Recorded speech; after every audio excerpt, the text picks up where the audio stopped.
Hi Retro Crew, we've talked a little bit about Beverly Hills Cop 4, but now we're going to give you our thoughts on the original from 1984. I'm Matt. I'm Brian, and we're the Retro Sons.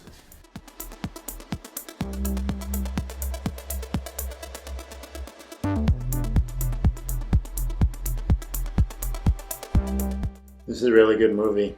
I think it's one of the very first rated R comedy movies too.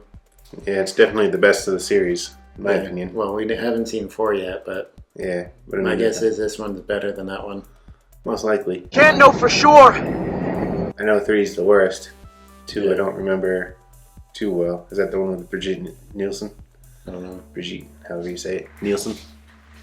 I think so, but I'm not positive. Yeah, I think it is, because in the third one he goes to that amusement park and she's not involved with that. Yeah. Yep, there's your answer, Fishbulb. Yeah, but in the beginning of this movie, his friend comes to visit him. He just got out of jail 6 months ago, and he was working in California. California. Beautiful. And then he came to visit him in Detroit, Yep. and people came from California and killed him. That's why I went out to Beverly Hills to figure out what happened. Yeah, he's wanting to stay away from the case, but he's kind of like a maverick cop anyway. Yeah. Yeah, he's always going against his captain or his boss there. Yeah. You're a policeman. There are rules for policemen. Yeah. That's what my captain keeps telling me. So he goes out and he's always making up excuses and lies and everything anyway. He's like And he's never serious with anything. yeah, he's a quick thinking, I don't know exactly what I wanted to call him, but he's quick thinking. So he just manages to come up with some kind of story. Yeah, he cares about figuring out the cases, but he doesn't go about it the best way, I guess. So typical 80s cop type of stuff. Yeah, pretty much. It's kind of like a buddy cop movie because he becomes friends with Rosewood and Taggart, Yeah. I'm Sergeant Taggart, and this is my partner, Detective Rosewood. who was Judge Reinhold and Sean Astin. Yeah. But they kind of hate him through the whole movie, but they're kind of friends too. Yeah, It's a funny relationship they have in the movie. they're more by the book, but then towards the end they kind of come around to his way of doing things. Yeah, Sergeant Taggart joined Rosewood with Detective Foley. Especially Judge Reinhold, he's kind of impressionable. yeah, that's the word. Yeah, It's yeah, funny. he's young and impressionable. Yeah, it's funny when he sends the late dinner out to their car to distract him, but he like really enjoyed it and he's thanking him for it. Yeah, he didn't realize it was a mess with him. Yeah, so just to distract him so he could put the bananas in the tailpipe. Yeah, Yeah, we're not going to fall for a banana in the tailpipe. You're not gonna fall for the banana in the tailpipe? that's a good movie though. I like their relationship in the movie. That's pretty much what makes it. Yeah, And then there's the boss. Bogomil. Yeah, Bogomil. He's funny too. Yeah, he's he like is. even more serious, but at the end he tells a big lie and Yeah, he even he comes over to his side. yeah. And then in the other movies, you can see how good of friends they are because he like goes out there to visit them and goes fishing with them. Yeah. He doesn't always just go out to solve cases. It's weird. He's from Detroit, and in 4 movies he goes to Beverly Hills to work cases. You never actually see him. Well, like small cases he's finishing up, but nothing too big. Yeah, the first part of this movie is he's trying to do an undercover drug bust that he didn't get permission to do. Yeah, So he's kind of already in trouble for that. And then he just says he wants to take vacation time or whatever. yeah, to go to California. Yeah.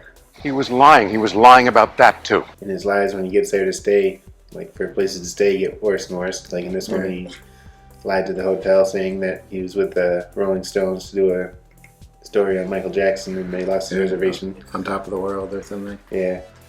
And then I think it's the second one. He goes to some house where they're renovating and he tells the crew that the blueprints are all wrong and sends them away for a week. Yeah, I don't remember exactly what he does in the third one.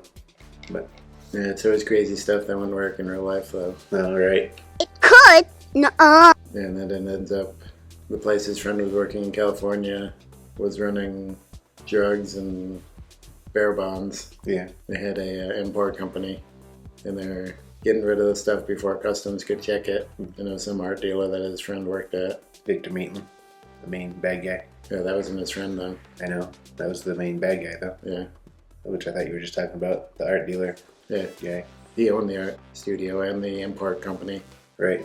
And it sounds kind of confusing if you don't watch it, but it all makes sense if you watch it. Yeah, I'm sure other people could explain it better than we're doing. But Yeah. You're doing fine, Ace! Right. His friend comes to visit him, gets killed, and it turns out his friend was working for an art dealer who is running drugs and barrel bonds illegally. That's about the in and out of it, the long and short of it. yeah, then he goes and he figures out almost immediately who did it, but he's kind of like a Big businessman. yeah, big mucky muck. So So the local police didn't think he has anything to do with it. and he's kind of more street smart, and they make the Beverly Hills Cops look like they're inept, kind of. Yeah. Every cop movie, every cop is not the main. Yeah, I'm saying cop a lot, but yeah. Well, that's kind of like one of the things for a mystery thing. Like the detective has to be smarter than the police helping him. That's a rule!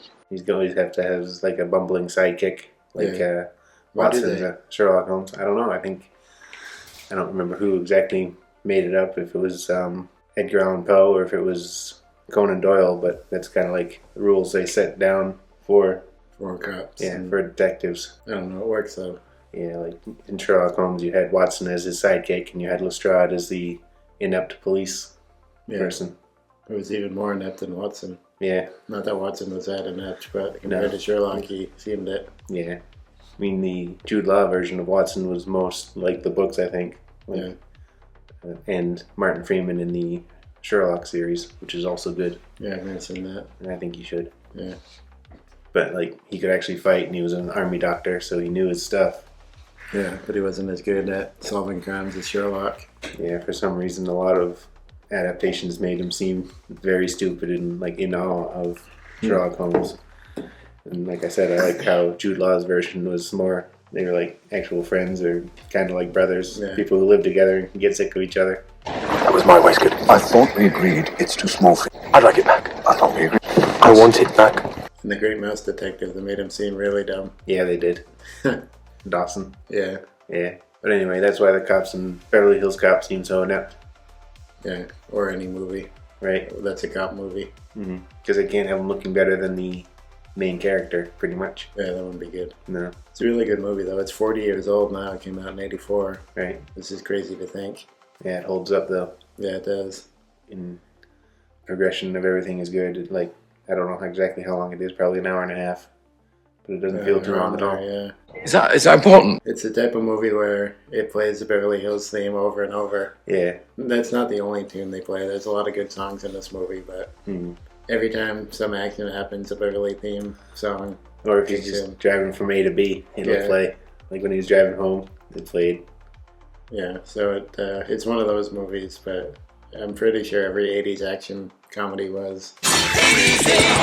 I think it was Eddie Murphy's first big role, too, and he did great in it. Yeah, he did. He really brought the character to life. I couldn't imagine anybody else playing Axel Foley. No, me neither. I'm sure there have been other names they considered before him, but I'm sure. But he was great. yeah, He played him perfectly. it's his character, just like Indiana Jones. You heard, like, Tom Selleck was originally chosen to play him, and Yeah. all the He people, had prior engagements. yeah, and all the people who tried out for Han Solo.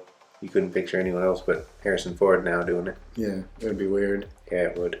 I'm sure if somebody else did play him, it'd just be normal. We wouldn't even think about it. Then we'd be like, imagine Eddie Murphy got picked for him. Yeah, I couldn't imagine it. yeah. Like, that's not his type of thing. Yeah. But he did great in it. Like, he really made it his own. Like that one time when he was ad-libbing that whole story. He ad-libbed that story? I think so. You can see John Ashton there or whatever, like reacting to it, trying to cover up his laugh. Yeah. They're super cops. I think he didn't drink coffee at all, and he was up for like a long time filming. Yeah. And he drank coffee before that scene so he could get through it. He was just hyper, and he wasn't used to drinking coffee. Right. I think I heard that he stopped doing his crazy laugh after this movie too, or after the series, because everyone made fun of him for it. Yeah, I remember you talking about that too. Pretty sure it could have just been something I heard and that wasn't true, but No, I think I heard it too. it's too bad though. It's a funny laugh. Yeah. Signature Eddie Murphy laugh. Yeah. Well, back then, not anymore. Yeah. People killed it for him. Right. Yeah, people do that. Yeah. That'll happen. That will happen. Alright, so let us know if you've seen this movie. Let us know if you like this one, the second, third, or fourth best. Like, comment, subscribe. There'll be an orb over here.